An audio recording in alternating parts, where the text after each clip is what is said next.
Welcome to Smart Spiritual Solutions. In this channel, we use the scriptures to solve everyday problems and improve our overall lifestyle.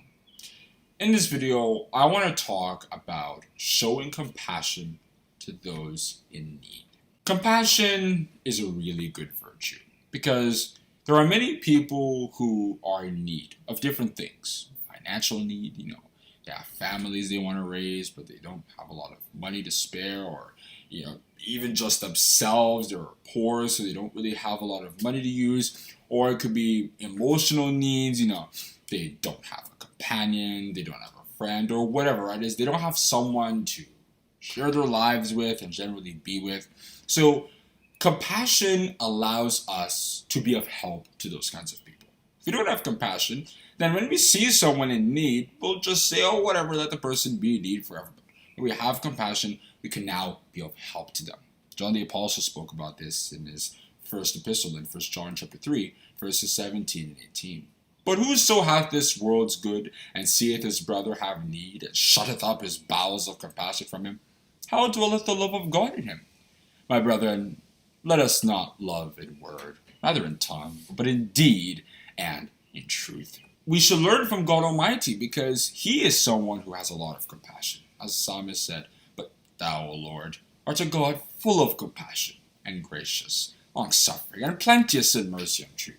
If you read Psalm chapter 86, verse 15, and that place on Lamentations, Lamentations chapter 3, verses 22 to 23 states, it is of the Lord's mercies that we are not consumed, because His compassions faileth not. They are new every morning. Great is thy faithfulness. If you look at the laws God created in Exodus chapter 22, verses 21 to 27, you can see compassion embedded into it. Things that have to do with widows or strangers or the poor, right? God Almighty was compassionate to them, and so He made certain arrangements for them. His beloved Son, Jesus Christ, was also compassionate. If you read Mark chapter 6, verse 34, where you can see His compassion. And Jesus, when He came out, saw much people, and He was moved with compassion toward them, because they were as sheep not having a shepherd. And He began to teach them many things. See also Matthew chapter 14, verse 14, and Matthew chapter 15, verse 32. So we can see that God Almighty and His beloved Son, Jesus Christ, were compassionate, and we should look at them as examples that we should follow. We should also be compassionate. Like, for example, if we're parents, then if our kids are ignorant of a particular thing, like they're doing something and they don't know that it's wrong, we shouldn't just give them the freedom to do whatever they want, because those bad characters are going to follow them into the future. As King Solomon said, foolishness is bound in the heart of a child.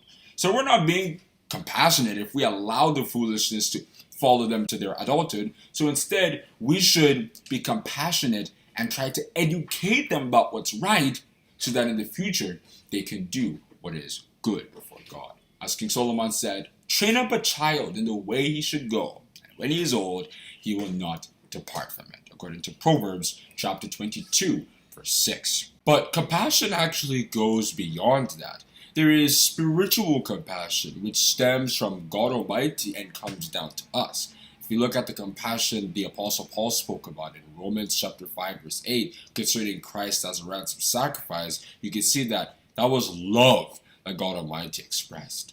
But God commendeth His love toward us, in that while we were yet sinners, Christ died for us. It was God's love for us that made God to do that. If you read 1 John chapter 4, verses 9 and 10, and as John the Apostle said in verse 11, we are supposed to also love one another by trying to rescue others through the preaching of the gospel and by the power of our example, according to Romans chapter 14, verse 15, and Matthew chapter 5, verse 16. The apostles talked a lot about being kind and compassionate to one another. In Ephesians chapter 4, verses 31 and 32, the apostle Paul stated, let all bitterness and wrath and anger and clamor and evil speaking be put away from you with all malice, and be kind one to another, tender-hearted, forgiving one another, even as God for Christ's sake hath forgiven you. If you read Ephesians chapter 4, verses 31 and 32. And to conclude, the apostle Peter told us about how we should be kind and compassionate to one another with these words. Finally, be ye all of one mind, having compassion one of another. Love as brethren. Be pitiful, be courteous. And I think That is where I can start on talking about how we should show compassion to those in need. If you enjoyed this video, then give it a like and don't forget to subscribe and hit the notification bell so that you will be notified when we come back with another Smart Spiritual Solutions video.